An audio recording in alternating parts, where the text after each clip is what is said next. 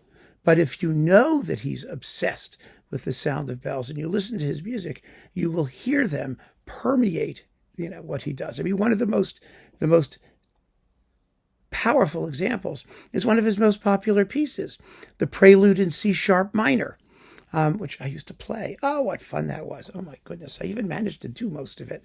It's so hard because you've got to reach like unbelievable quantities of notes, but these big, huge, pounding bell-like chords.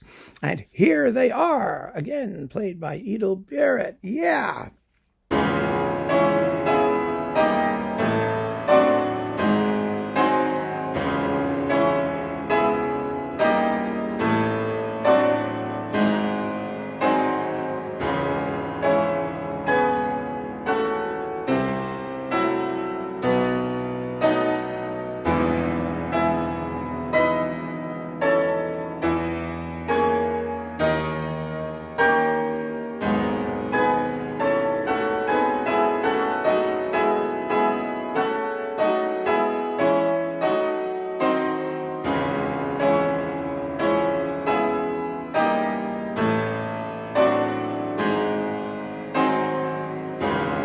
Right? I mean, those are bell sounds.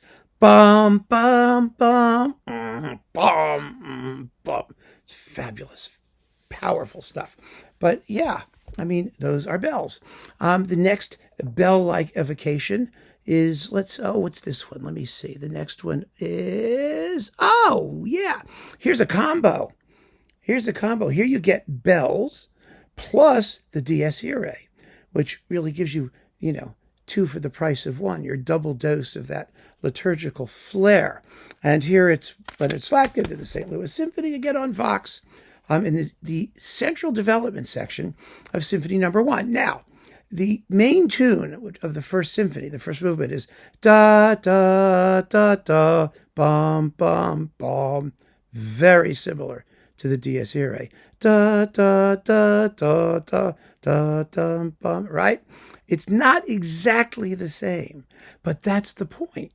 The point is that Rachmaninoff will later have that morph into the actual Dies Irae tune in the finale. It's going to be start going da, da, da, da. Yeah, just like the Dies Irae. But the actual motif of the symphony is one or two notes off, slightly. So here we have bells, along with the motto theme, the opening theme, the principal subject of the first movement, which in turn turns out to be derived from or morph into the Dies Irae. So you see how coherent the language is and how related everything is. Here we go.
Yeah, so you've got bells, you've got the Dies Irae, and the last bell evocation that I wanted to do here was this one. Yeah, another one of Rachmaninoff's most popular pieces, but I doubt anyone thinks of it frequently in terms of what it generates, what his inspiration was. It's the opening of the Second Piano Concerto, which is just for piano, doing a bell thing, ding, bong, ding, bong, right?